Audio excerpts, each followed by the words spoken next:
What's up, Airheads? Tyler Airing here, talking Cardinal baseball with you after the Cardinals just played Game 7 of 162 against the San Diego Padres in San Diego, and unfortunately, it was a loss, 3-2. Before I get into the game, I will like to say that the Cardinals now have won their first series of the year. They are 3-4 on the season, and there was a lot of great takeaways from this series. Albeit today's loss was wildly frustrating. The series was, I would say, an overall success. So let's get right into it. I always like to start off talking about the pitching. Zach Thompson went 5 innings today. He gave up 3 runs. The first piece of frustration that happened for me was in the very first inning. We had the bases loaded, and he walked in the first run of the game.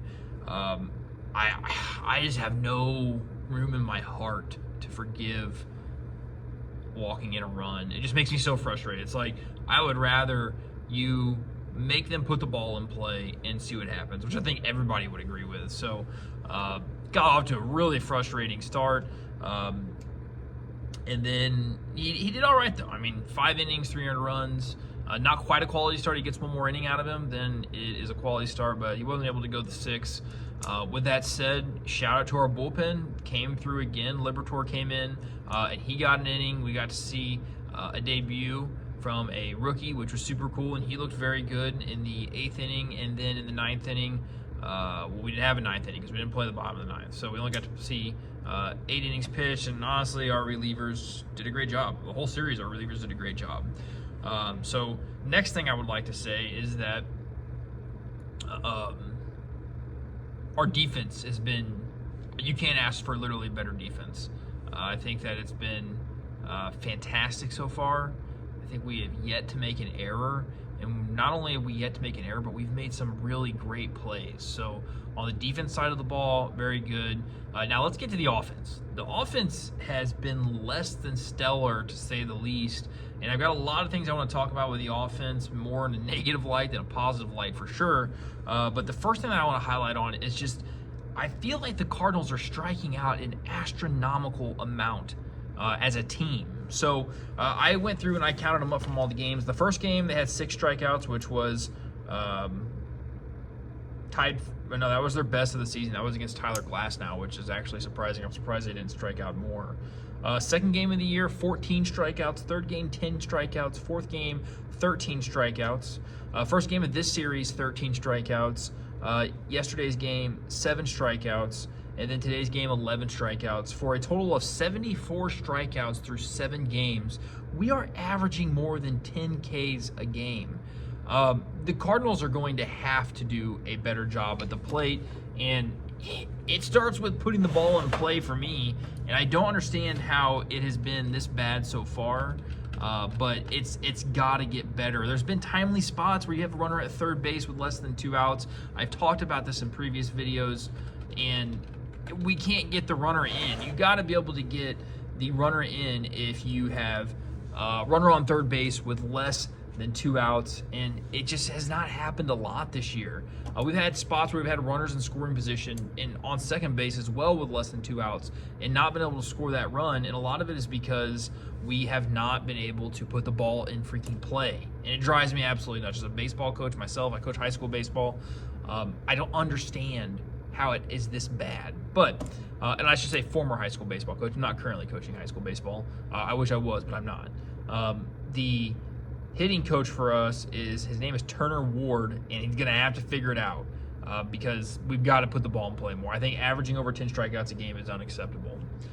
Next, there's some specifics. I'll start with the positive. Brendan Donovan continues to swing a good bat. He's swung well, and he's doing everything we could ask him out of the top of the lineup. He got off to a slow start, but this series he really had a great series. So shout out to him. But honestly, I think that's where I stop giving shout outs for especially this game. The hitting just was not great. I'm sorry. And the first person I'm going to have to get on a little bit here is Nolan Arenado. Comes up a lot with runners in scoring position and just not getting a good at bat, striking out, or horrible contact. Today he got blessed. He had the first RBI of the game for the Cardinals, runner on second base, and he dinks in a little blue pit. But even still, that's not. I mean, we'll take that all day long. I'll take that to the bank all day long. Give me the blue pits as long as they're wearing the birds on the bat. I want all the blue pits I can get. But I'm not going to sit here and act like it was a great day. He went 1 for 4, and his only hit was a blue pit that was thankful to drop in. But he's swinging terrible. It's absolutely terrible. A guy in our 4-hole, that's not going to work. Goldie in the 2-hole had a great first game of the season, but since then has been non-existent. He's now batting below 250, and just it's not working for us. We hit into 2 double plays today with a chance, runners on first and second, and it just kills us. Nolan Arenado was one of those. Nolan Gorman swinging an awful bat. I think he's batting sub 200 now. And sadly, he's not the only. I mean, him and Nolan Arenado are both batting under 200. And we've got Jordan Walker batting under 200. We got Victor Scott batting under 200. I guess another guy I should give a shout. He had 2 hits today. Would be Ivan Herrera, our backup catcher.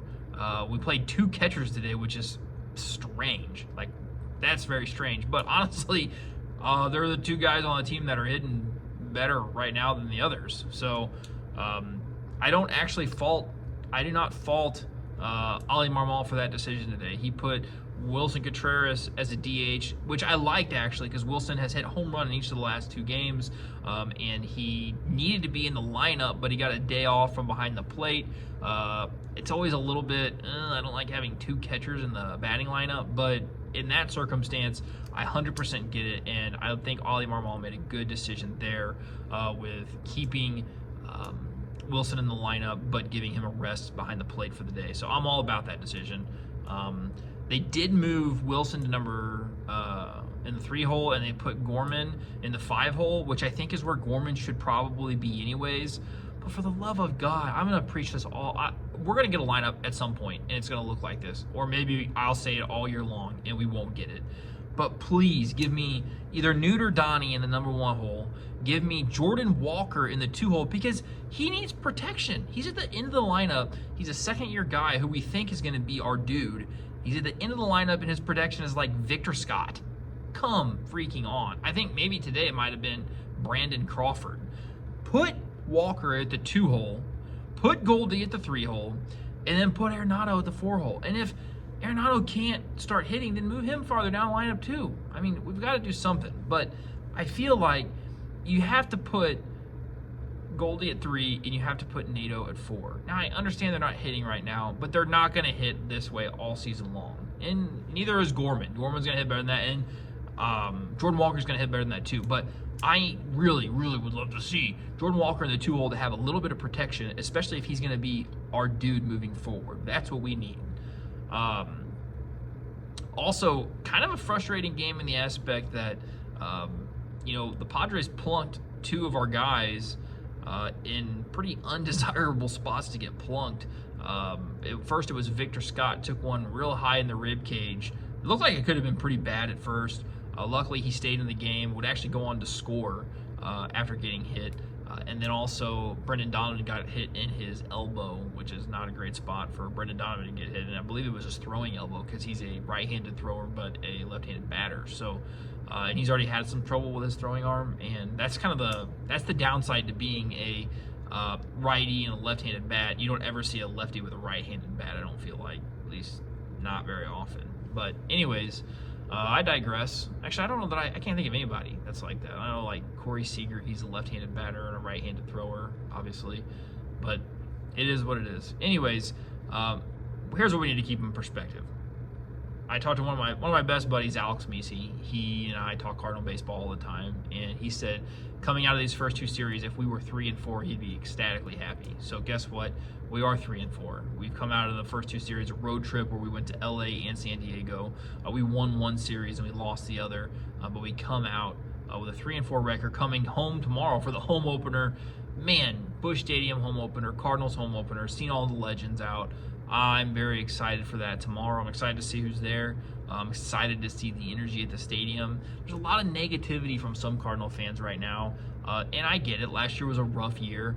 I think I mentioned it in the video from this morning because I fell asleep last night and didn't get to make a video. But I mentioned it in the video this morning that, you know, it was our first time being at 500 since like April 5th last year. We went for a chance of being above 500 since I think Game 3 last year was the only time we've been above 500. It was the last time we've been above 500 because I think we took 2 of 3 from the Blue Jays, but we lost Game 1, won the next 2. That's last year. So I don't know. I'm excited to see us go against the Marlins. The Marlins have not had a great start to their season. That's who we take on in the next series. But ultimately, game number 7 is done. We're past it. We're 3-4. We've got a long way to go.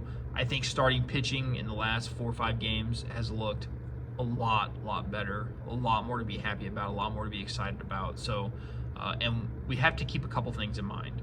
We don't have Sonny Gray yet, which, as of right now, through the first 7 games, I would have to imagine that Zach Thompson is definitely the guy out. The others have looked good enough to where they need to stay in the lineup. So Sonny Gray is going to come back. That's going to be a huge help for us.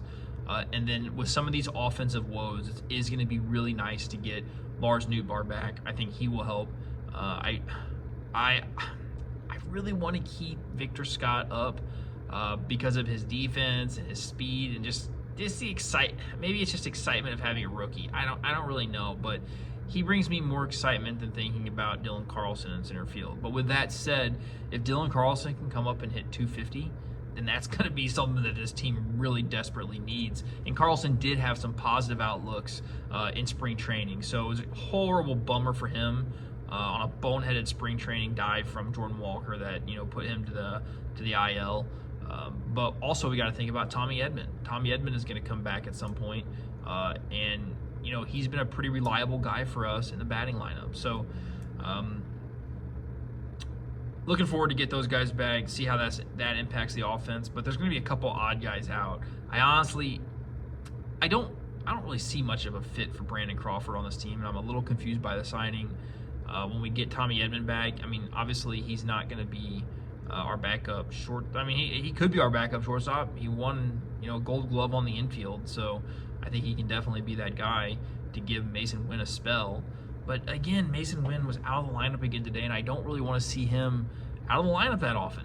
Last thing I will say is that in the last inning, we had runners on first and second, and Ollie pinch hit Alex Burleson for Jordan Walker, which you got the lefty versus righty matchup.